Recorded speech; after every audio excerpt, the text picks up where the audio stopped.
Welcome back to the ND and Free Podcast, brought to you by the Awareness Space Podcast Network. This is a podcast all about neurodivergence and is powered by you, the listener. We answer, discuss, and expand on your questions. Myself, Owen Morgan, and my team of co-hosts dive into all things ADHD, autism, and other neurotypes. We believe all NDers deserve to live a life free of the shame we may feel, free from the burden of trying to fit in, and free from the burnout caused from not honouring our needs. We are ND and Free. So we are back with another ND and Free show episode. Alongside me, Owen Morgan, I have my wonderful co-host, social media influencer, Dan Katona, and ND podcast host and support group runner, Darren Cammock.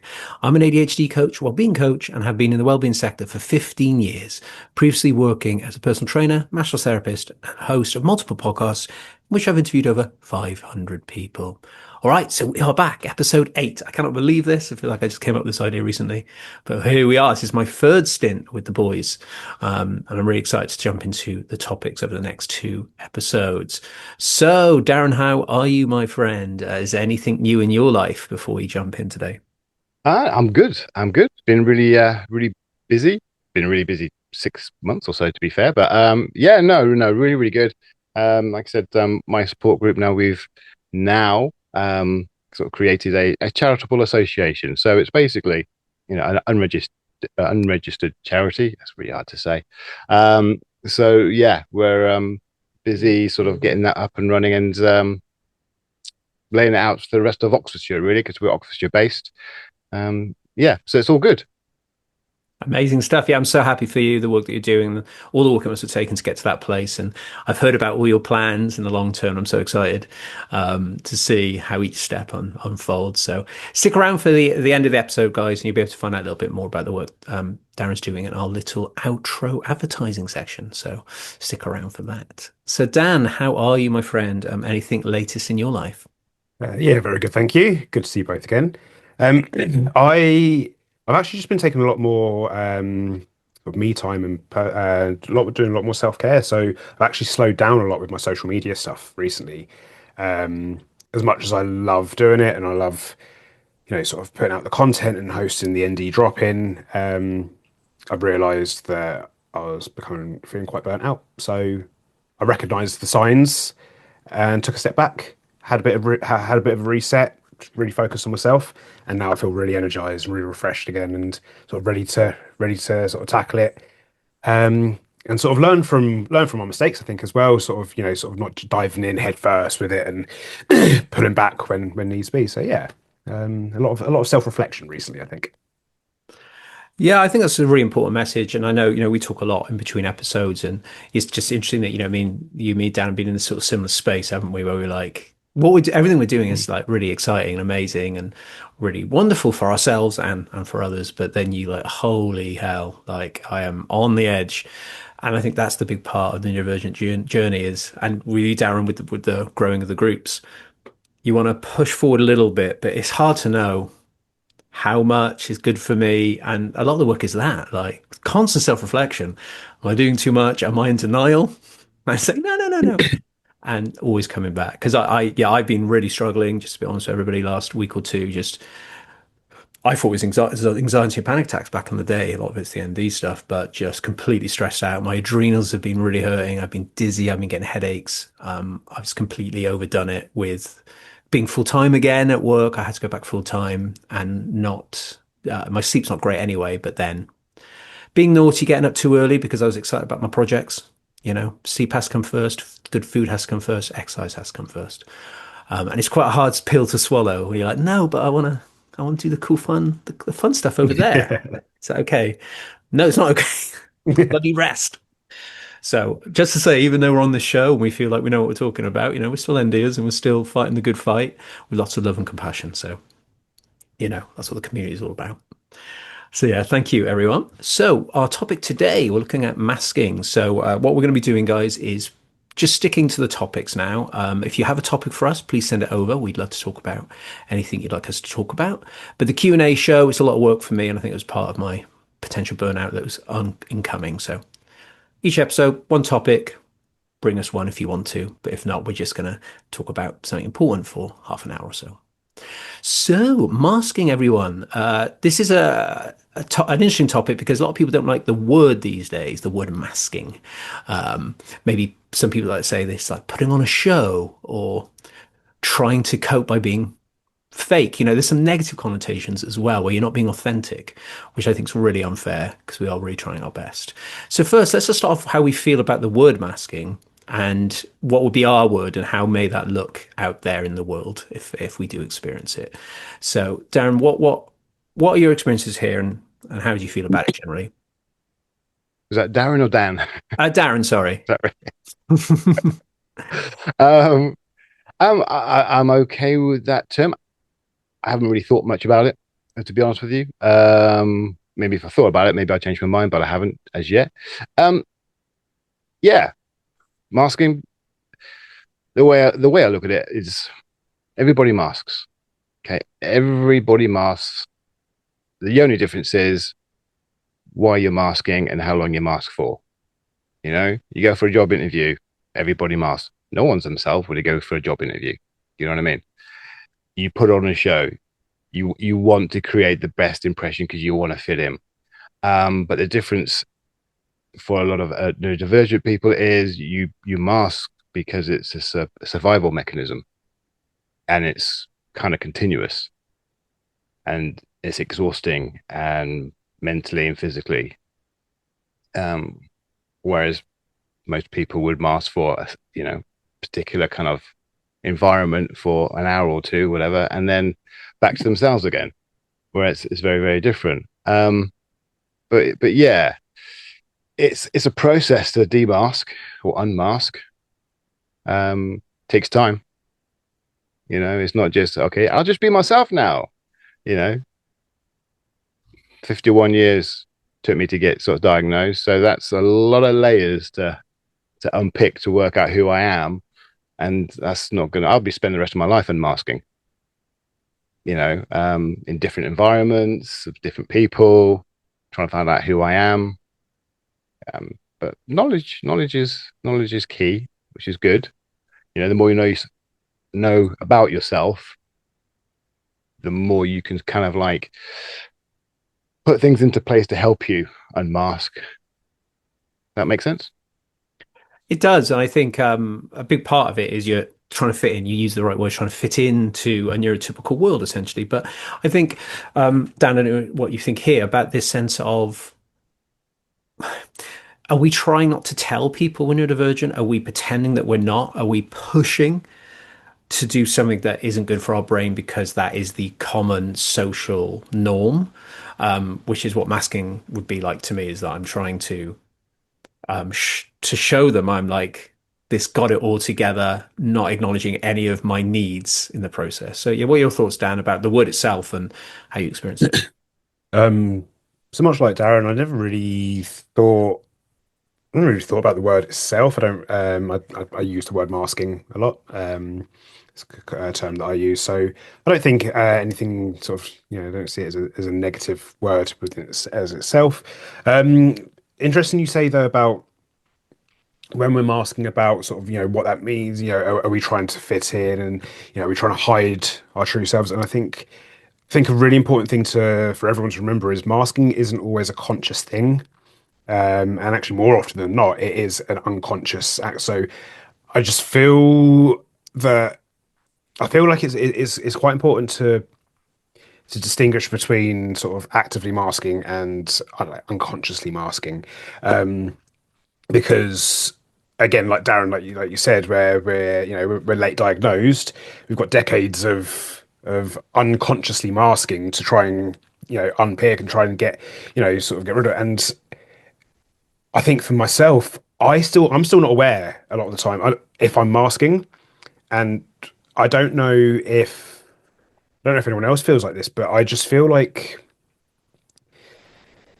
there are times I know I'm aware that I'm doing it, but I'm trying not to. So that might be, for example, a simple thing like if I'm around certain groups of people, I notice that I will change the way I speak. Like my accent might slightly change. The words I use will change. The tone of my voice will change. So a lot of things like that will happen. And so I'm aware that I'm doing it, and I try not to do it, but I've done it my whole life. So that's something that I'm aware that I'm doing. But I know that there are probably many situations that I am still unconsciously masking, and I'm just not aware. And I think part of the issue with that is it sort of links back to sort of like that. The identity crisis that people experience when they are diagnosed neurodivergent, or even if they're not diagnosed and they self-diagnose and have come to the realization that they may be neurodivergent. Because it's like, what is the true me? Is this me masking, or is this the authentic me? Is this actually something that I enjoy, or am I only enjoying it because everyone else enjoys it and I'm trying to fit in? It's that sort of thing. So I think that's the whole masking thing. It does run very deep. So yeah, that's sort of where I'm at the moment. I'm sort of trying to distinguish between consciously masking and trying to actively not do it. Trying to work out if I'm unconsciously masking with things, what situations, what areas I might be at, and sort of and also trying to work out, okay, well maybe that isn't masking, maybe that is actually something that maybe that is just me, and yeah, bit of a minefield. I don't. As I always say, I don't really know if I answered your question there, but that's sort of what masking is for me, and the sort of the different areas of masking, the conscious and unconscious, and the true self. Yeah, thank you. I think the automated part of the human experience, what happens under the radar that we're not even aware of, is a big thing to be aware of, especially if you've been doing it for such a long time as well. But I think a big part of the masking is they say they're suggesting that there's a lack of authenticity there, but they say it wouldn't be a mask, you're always you. It's just being adjusted to the environment. So there is still a piece of you there. And I think that's quite an extreme issue with the word, because we're not saying you're not being authentic. And we're not saying you're being fake necessarily. I think there's always a bit of authenticity in no matter what show you put on. But I feel like a different person here with you today than I when I'm struggling a bit at work, or I'm feeling in a social group, or I'm feeling a bit not shy is not the right word, but you know what I mean. Just feeling uncomfortable and not being very chatty. Being a bit quiet. You think, oh, Owen's not quiet. That's weird.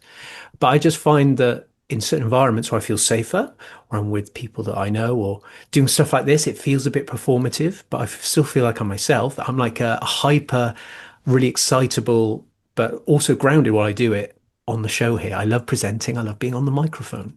But put me in a pub with people I don't know that well, I'll become a shell. Like I'm not even there. And that's okay. Yeah. I'm not going to go into the pub going, hey guys, so welcome to the pub. What drink would you like? This space is allowing me to be performative, but I still think I'm being myself. I'm just really happy right now. I love doing this with you guys. So we are led by our emotional state as well. So I think authenticity always remains.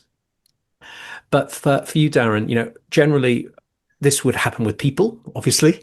So how do you find like interaction and communication? How does it make you feel? So like I described there in the pub, I'll become very quiet and not very chatty, a little bit looking around, a little bit on edge, a little uncomfortable. And that's bloody hard work. So I think I'd rather spend big parts of my day by myself, being in the garden, or maybe I do like to be by myself. I find it really draining.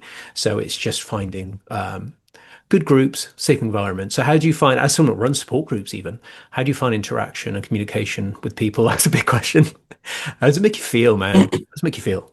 It makes me feel horrible. Yeah, it's exhausting. It is exhausting. There's a lot going on, and I, like you, in a pub where there's lots of people, I am a lot quieter. I don't like that environment. So when I'm there, if I am there, then I find that I tend to fidget, but so unpicking everything take a while. But it's not like have one of these with me or anything like that. But I find to help cope with that scenario is I'll use, if I'm having a drink, I will play with the glass and I'll take small sips, because the action of sipping, I'm doing something to take my mind off the sheer hell around me, to cope with it. And if I'm eating, I will again keep eating, because I'm actually busy rather than just sitting there and having to try and listen to multiple people talk at the same time. while trying to work out what this person next to me is saying to me. And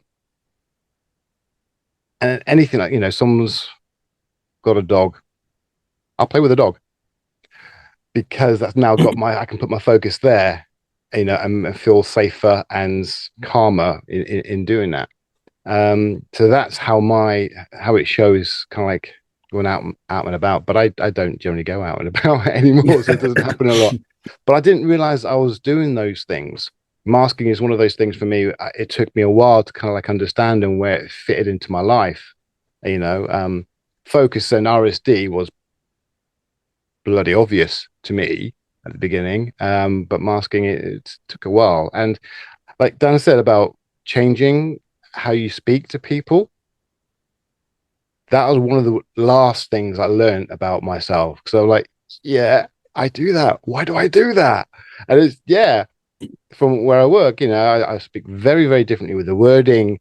Like I said, the accent, the attitude, the everything about me is different with an older person than with a younger person. And when, with a lad or as a girl, or there's, it changes. I'm like, who am I? Which one of those is actually me?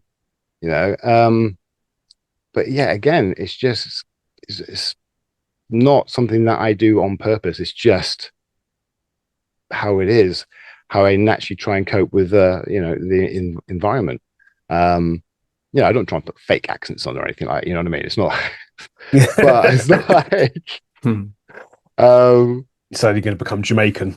This is it. Yeah. I couldn't pull that off. I couldn't pull that. Even though I am half Jamaican. I know I've never been able to do that. Brought up in Norfolk, so that's not working for me. It's like that. That's how it comes over, to be fair. And it is exhausting. And I, again, would rather be, I used to say on my own, but it's not on my own. It is, I need to be in a quiet environment. If it's on my own, fine, but it has to be a quiet environment, because anything that's not quiet and calm, I get overstimulated and I start to not be able to function as well. So then I have to put things into place to help me get through those times, which is a lot of times, because I'm very rarely in a calm, quiet environment. So, like I said, it's a process. It takes a while. Yeah, thank you. And there's lots in there that I could reflect on, but straight over to you, Dan. Obviously you're in an industry where you're working one-to-one with people in the tattooing, and obviously you do your online drop-ins as well on TikTok. But they're all different kinds of interactions, aren't they? And then with your son as well, and then maybe going to gigs or dating. Does it feel different in those different situations? How do you do your job? Is there something about that job that makes communication a lot easier? I think with my job, the big advantage I have is it's my studio. It's a private studio, so it's appointment only. So I've only got me, my client, and maybe my colleague and his client, but I'm in control. It's my studio. I control, the layout, the music that's playing. I can control the flow of conversation. So being in control helps a lot. Being in my own environment helps a lot. And I think the thing that helps as well is that everyone who's in there, whether it's just me and my client or me, my colleague, our clients, if they've got friends with them, the one thing we can all bond over is that we all like tattoos. So there's automatically common ground there as well, which just helps me relax, feel more, just feel a bit calmer as well. But I do have some things in place. I've made it very clear that sometimes I might need to put my headphones on, and make it very clear I'm not being rude, I'm not ignoring you, but I'm feeling very overstimulated, so I'm going to put my headphones on so I can just crack on with what I'm doing. So even then, if I've got a client with me, I will put my comfort, I wouldn't say first, but sort of parallel with my client. I want my client to feel comfortable, but I need to feel comfortable as well.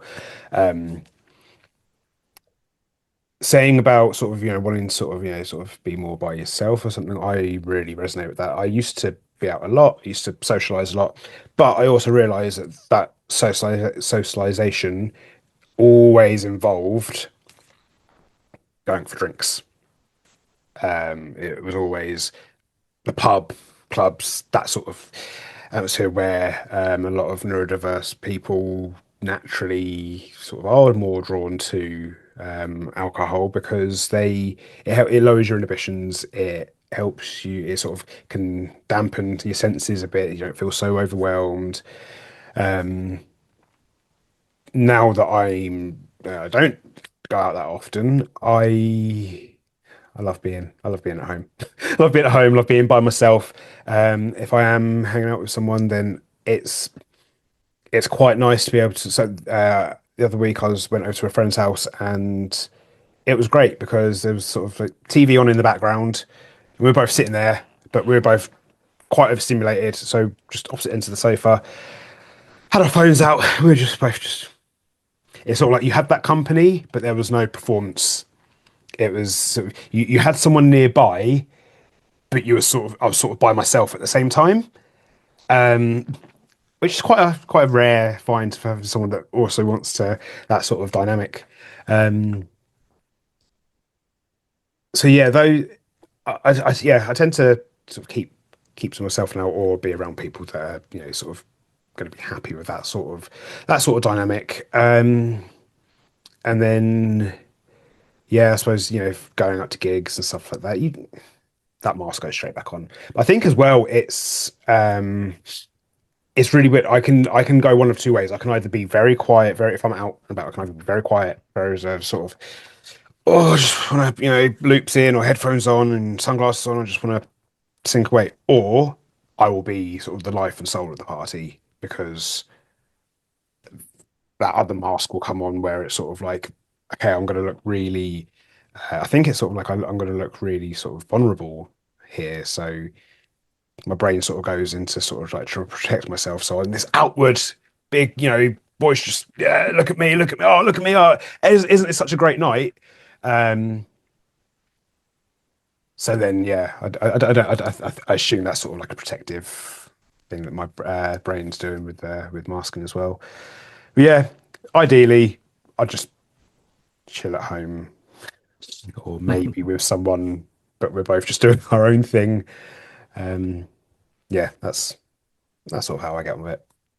It's good when you get someone who gets that and who's similar, I guess, in a way. I've always thought for years I've described me and my wife as I guess your stereotypical old age pensioner sitting on a park bench. The husband and wife have been together for 60 years or whatever like that, and the wife is sitting there reading a book with a blanket over, and then the husband is feeding the ducks. They're there together, they're living and being together, but they're doing completely separate things. And that's me and my wife.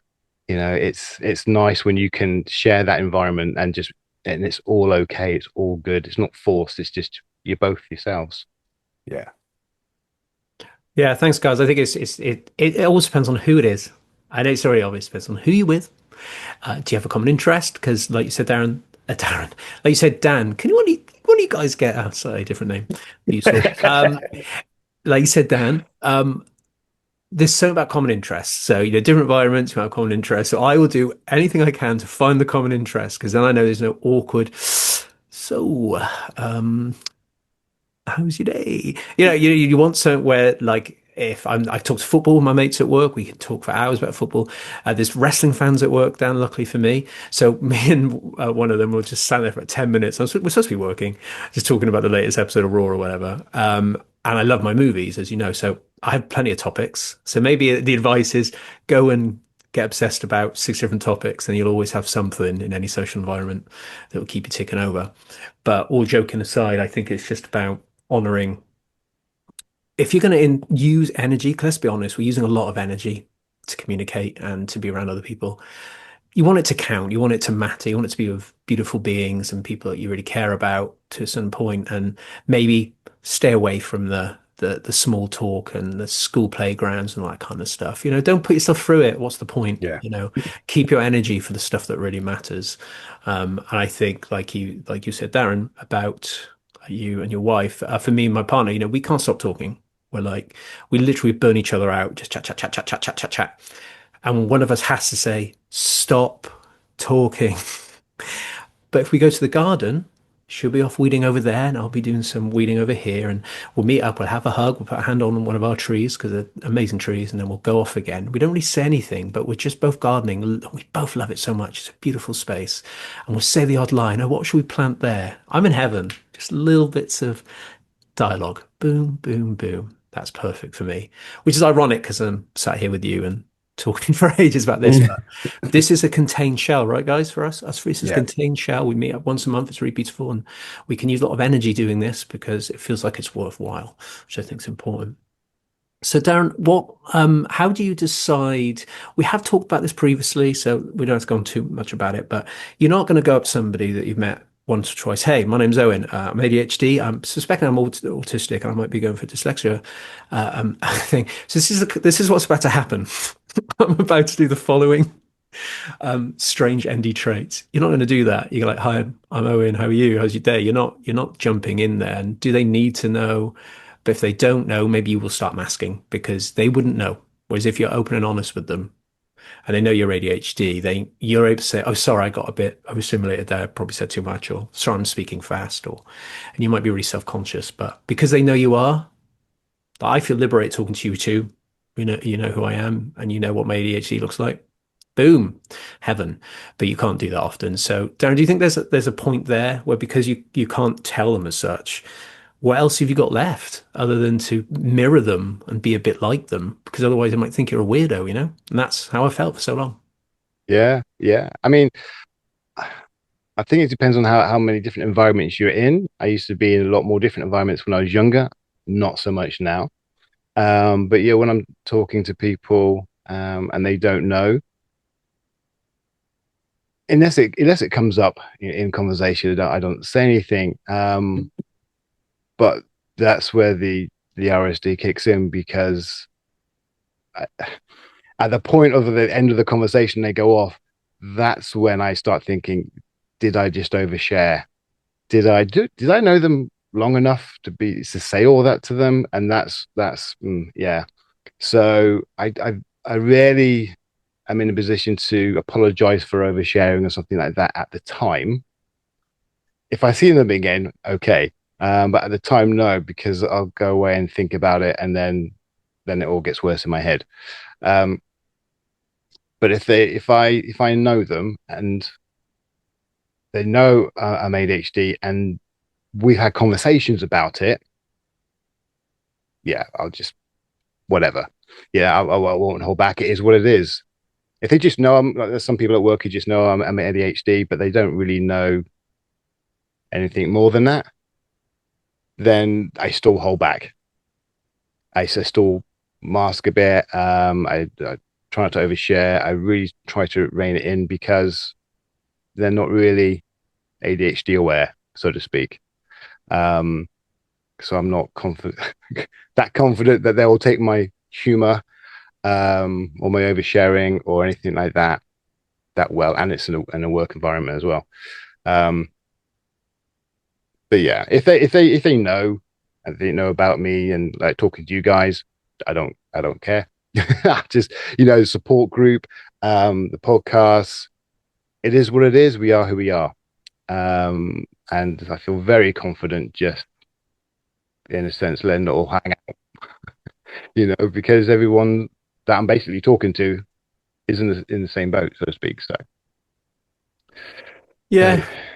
I think it's important to know when just, I'm not going to bother. So schoolyard now, I don't even go. I don't stand in the queue. I don't stand nearby. I'm at the top of the road and it's by myself, and people might think I'm rude, but I just don't care anymore. The parents probably think, why is he not talking to us anymore? And I'm like, because I care about myself. And it's not personal but you're going to burn me out. And I'm going to burn myself out. So I just don't bother. Don't go in the queue. And it means I go just after the queue's gone in. And my stepson's cool with that. Come in a little bit afterwards. I get in and out, army generals, stealthing, trying to get the hell out of there. And I've mastered it. No one talks to me anymore other than hi as they walk past. Boom, perfection. Hi is all you're going to get with a big old smile because I'm a pleasant being. Done. So Dan, in regards to, again, we have talked about this before, but, with with your clients, do they come in for the tattoo? You go, hi, I'm Darren. I'm gonna do your tattoo. Darren, hi, I'm Dan. I'm gonna do your tattoo today. By the way, I'm ADHD, so you want to hear about that? I'm sure you're not doing that, but maybe they're already aware. Do you know what? I'm not far off. Okay. Not far off, actually. So I am, rightly or wrongly, it's right to me. So that's all that really matters. I am sort of like on a mission, which is why I created the ADHD Dan brand, and that's why I do the content that I do. I'm so done with asking for other people's comfort. Like, I'm not saying I'm going to be rude, go out of my way to be rude, or go out of my way to make other people feel uncomfortable. But I'm not going to go out of my way to make myself feel uncomfortable just so other people feel comfortable. And also just to sort of, for me, it's really important to speak up about autism and about ADHD. As I said, I've learned a lot about it. It became my special interest. So I deep dived into so much of it. And it does explain near enough everything that I've experienced, and sorry, I just had a phone call come through. That can wait. Sorry, so I've had a lot of my clients have said that they've seen the stuff I've posted on my studio page, because I openly, honestly say that I'm autistic, ADHD on my studio page. It's actually on there. I think it says your ADHD tattooist. I've got a sign next to my bench that says that I've gone non-verbal. So I'm literally unable to speak right now. You can still speak to me, but I just cannot verbally reply. Like I said, I'll tell people I'm putting my headphones on. If I'm in a social situation, I get talking to someone and straight away I can tell that I'm sort of talking a lot. I was about to say too much then, but it's too much to some people, not to others. So I try not to use, again, the term too much. But talking a lot, or sharing a lot, or just coming across not in a sort of the way that you'd typically expect, like someone who's neurotypical to come across. And before anyone can say anything, before anyone can say, I think in a way it's sort of like taking ownership of it and being like, oh, by the way, I'm autistic AF. I don't know if we can swear on here. So I'm autistic AF, ADHD AF. And so, yeah, that's me. If you want to know about it, awesome. If you don't want to know about it, that's cool. But this is me. This is who I am, and I just sort of make a big thing, not a big thing, but a big thing of like, cool, yeah, this is me. I am autistic. I am ADHD. There you go. Because to me, it's sort of, I think it also it sort of disarms someone a bit, because if they're thinking, oh, this guy's a bit weird, or and then you go, oh, by the way, this is me. It gives them a thing. Oh, okay, fair enough. That didn't know that, but okay, cool. It gives me some answers. But also, it's just sort of like, go on, say it, because people like to sort of assume things, or use autistic as a slur, or like, cool, yeah, I'm autistic, and what? I'm still me, but this is why I am. I think by doing that as well, I'm just showing that you can be autistic, you can be ADHD, but you can still run a business, you can still be a great parent, you can still run support groups, you can still do, podcasts, and you can still hold down jobs, and you can still do all of this. But I am autistic and ADHD. So I am very vocal about it, which I know most people aren't, but I think that's my way of. I think that was initially my way of coping with realizing that I was, and with the late diagnosis and stuff, and also thinking to myself, so many people feel the way I feel, but also felt that they were so alone in it.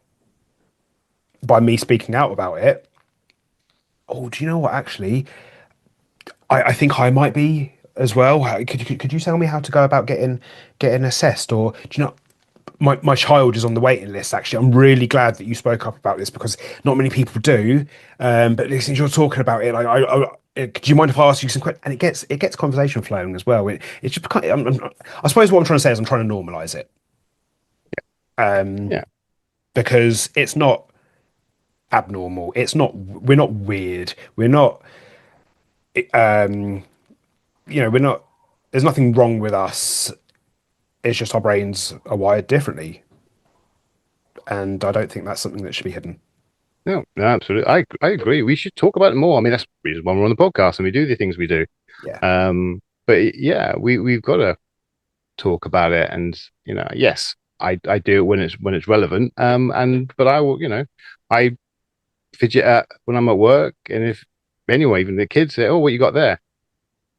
That's my way in. You know, that's when I talk about things like that. I think you have to because you've got to normalize it. You've got to, show it is there, and we can do what we do, and we don't have to be locked away, as we used to be yeah. many moons ago. I So think a big thing as well is generationally, like our generations and sort of older generations, and even sort of a generation or two below. There is still such a stigma about autism. You say to someone, in their 30s, 40s, 50s, 60s about, oh yeah, I'm autistic ADHD. It's going to go, one or two ways. It's, oh, I know a bit about that, or I know someone, or it's like, oh, it's overdiagnosed, and oh, there was none of that room I date and all that sort of stuff. But the younger generations, did you say, oh yeah, so yeah, I'm autistic ADHD? They go, oh, cool. Because they don't care. Not in a nasty way of they don't care, as in they don't care, but it's just like, okay, cool. Well, that's something that we know a lot about. That's something that is spoken about. That's something that, we're growing up with. So I don't see you any differently for that. It's just cool. Thanks for telling me something else about you. I'm going to now start using all this language that I can't personally understand. But so I think as well it's important that the younger generations are able to do it. So I feel like I feel like it's up to some of us to try and help other generations sort of catch up to the younger generations, I guess. So Yeah, thank you. That's really powerful. And what came to my mind is at work. You're spot on, Dan. I hadn't really thought about it. So you just said that.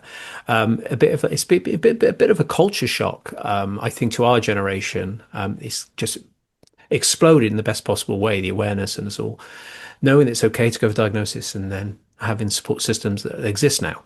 So anyway, big shift for our generation. But the 21-year-olds, 20-year-olds, 19-year-olds at work, when I tell them, they're like, "Oh yeah, yeah, my mate's ADHD." Or my mate's autistic, or yeah, I blatantly am. I haven't got around to it yet, because they're still young. They're still able to, I don't know, to a certain extent, function slightly easier because life's different when you're that age and go out clubbing and go and play football with your mates or whatever. I don't know. It's a different time. It's a good time. And at some point they get around to it. So yeah, I'm really excited for that generation. I'm really hopeful that it's going to just be a fairly normal, not that it's not normal, but it'll be a normal thing. You know what I'm saying? yeah, It'll be more natural, perhaps, which is great. So yeah, we're about to wrap up now. So we're just going to have sort of our final thought, really. Maybe it could be a message of hope. You guys remember that from the one-to-one episodes you did.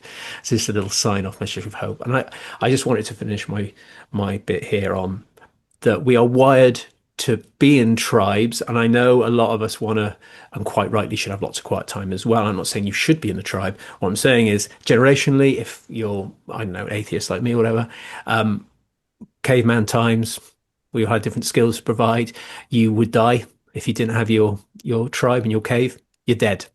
With all the animals out there, you have to be part of a community to survive. It's wired in our brains. It's just we are wired to want to feel seen, to feel part of a community, to have our role, to have purpose.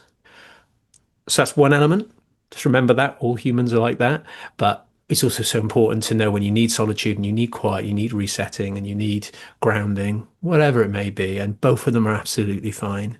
And if you feel drawn that you feel like you should be part of a community and you should see people all the time, how true is that and how often does it really need to happen? Just know there is a biological driver for you not to want to be alone.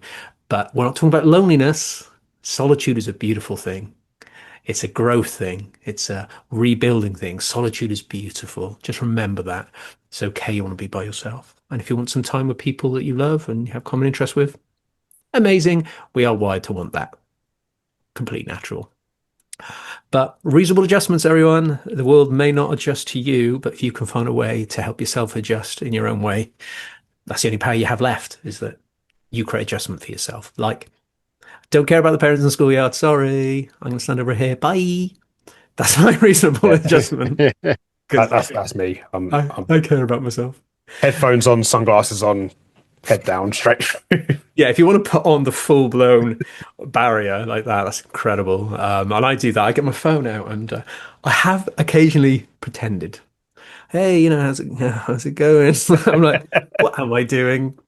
Oh, what's that? And someone, screw it. It's fun. It made me laugh when I did it. So it's come from a good place. That's just great. So, Darren, what is your final thought? Just a quick little wrap up, a little baby speech, if you will.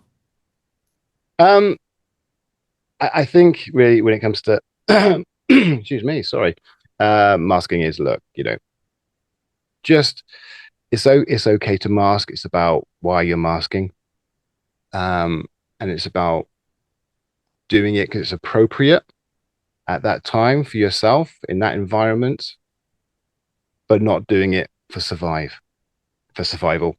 That's where the issues come from, really. When we're doing it for survival and we do it for so long, okay, that's what we need to break.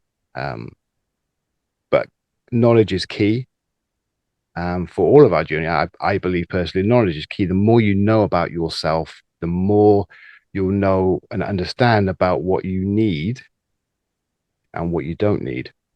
And then you'll be able to put things into place that are going to help you and support you, rather than putting on this mask and doing these things to make everybody else happy, regardless of how much it makes you struggle. Okay, but knowledge, know yourself and understand your neurodivergent ways, your presentation. That's the word I was trying to find. And work with it, and then that will lead to hopefully, easier times, basically, especially when it comes to being around other people. Yeah, lovely. Thanks, mate. That's beautiful. And Dan, your final thoughts? I think my big thing is, as much as possible, wherever possible, is put yourself in your comfort first. If you are in a situation you realize that you're masking, you really don't feel comfortable with it, and you think, I'm doing this, sort of such performance just to appease everyone else. If you're able to remove yourself, or try and do whatever is best for you, because it uses up so much energy. It's so much energy wearing that mask, and that energy could be used for so many other things. And I just think, try and be kind to yourself. And it's sort of like we've mentioned it a few times, the analogy of, funny enough, masks, like oxygen masks on a plane. They will say, attach yours before you attach anyone else's. So look after yourself first. And I always come back to that analogy, because I just think it's so important to really put your comfort first, because then you can do so much more. And I understand it's not obviously it's not always possible. Like you said, Darren, like everyone masks, and there are such situations that you're going to, interviews and stuff like that, and maybe at work, if you haven't got a close relationship with your colleagues and stuff. But in general, yeah, try and do what's best for you, and yeah, try to drop that mask when you can.